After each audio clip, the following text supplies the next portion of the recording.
کہ جس معاشرے میں ظلم پھیل چکا ہو اس معاشرے کا زندہ رہنا بھی ایک معجزہ ہے۔ حضرت علی کا فرمان ہے نظام کفر کے ساتھ چلتا ہے، ظلم کے ساتھ نہیں چلتا۔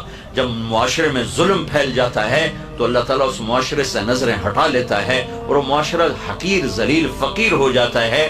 ہمارے زوال کا سبب یہ نہیں کہ بجلی کوئی نہیں اور گیس کوئی نہیں، ہمارے زوال کا بہت بڑا سبب ہے کہ ہمارے عوام بھی ظالم ہے، ہمارا غریب بھی ظالم ہے، مالدار بھی ظالم ہے، دیہاتی بھی ظالم ہے، شہری بھی ظالم ہے۔ حکومت تو بعد میں آتی، پولیس فوج تو بعد میں آتی ہے، پہلے تو عوام میں ظلم کی جڑیں گہری ہو چکی ہیں اور اس حد تک جا چکی ہیں کہ ظلم کرتے ہوئے احساس ہی نہیں کہ میں کتنا بڑا گناہ کر رہا ہوں۔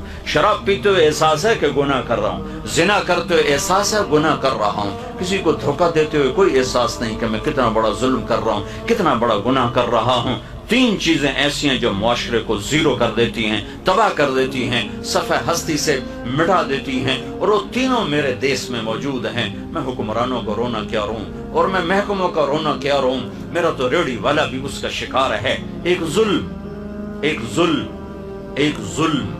ظلم جس معاشرے میں ہوتا ہے وہ معاشرہ زندہ رہنے کا حق کھو دیتا ہے۔ ایک جھوٹ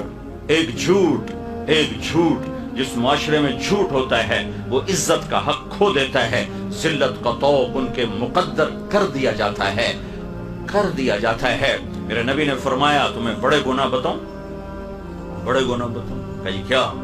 کہ شرک کرنا، قتل کرنا، ماں باپ کی نافرمانی، اور آپ ایسے ٹیک لگا کے بیٹھتے ہیں، ٹیک لگا اور اب بتاؤں، سیدھے ہو گئے، پہلے ٹیک لگا پھر یوں سیدھے ہو گئے، اور اب بتاؤں الا وقول الزور،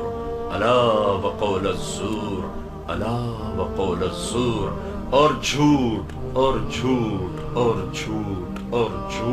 اس کو اتنا دہرایا کہ صحابہ فرمانے لگے ہمارے جی میں ہے کہ کاش اب آپ چپ کر جاتے۔ اور دوسری جگہ فرمایا جھوٹی گواہی، جاؤ پاکستان کی عدالتوں میں دیکھو ٹکے گواہ بک رہے ہیں کہ ساڑھ کول گواہی لے لو، ساڑھ کول جی پوا دو۔ تو ایک ظالم معاشرہ سر اٹھا کے زندہ نہیں رہ سکتا، پست ہونا ہی مقدر ہے۔ ایک جھوٹ ایسی لعنت ہے، میرے نبی کا فرمان ہے الصدق ینجی والکذب یہلک، جھوٹ ہلاک کرتا ہے، سچ نجات دیتا ہے۔ ہمارے چھوٹے بچے جھوٹ بولتے، ماں جھوٹ بولتی، باپ جھوٹ بولتا ہے، بھائی جھوٹ بولتے ہیں۔ سیاستدانوں کا جھوٹ تو بہت بعد میں آتا ہے، ریڑھی والا جھوٹ بولتا، سیل مین جھوٹ بولتا۔ 1 کروڑ پاکستانی اکٹھے کروں تو ایک بھی سچا نہیں ملے گا مجھے۔ تیسری چیز دھوکہ، خیانت، بددیانتی۔ ایک ہی گناہ کے کئی نام ہیں، دھوکہ، فراڈ، بددیانتی، خیانت۔ جس معاشرے میں خیانت، دھوکہ، فراڈ، بددیانتی داخل ہو جائے اس قوم کے لیے زوال ایسا ہی یقینی ہو جاتا ہے جیسے شام کو سورج کا ڈوبنا یقینی ہوتا ہے۔ جیسے سورج کو واپس نہیں لا سکتا اس معاشرے کو ذلت سے واپس کوئی نہیں لا سکتا۔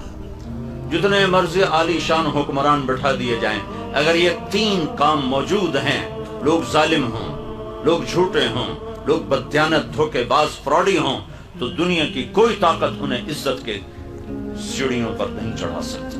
ان کے لیے ذلت کی گہرائیاں مقدر ہو گئیں۔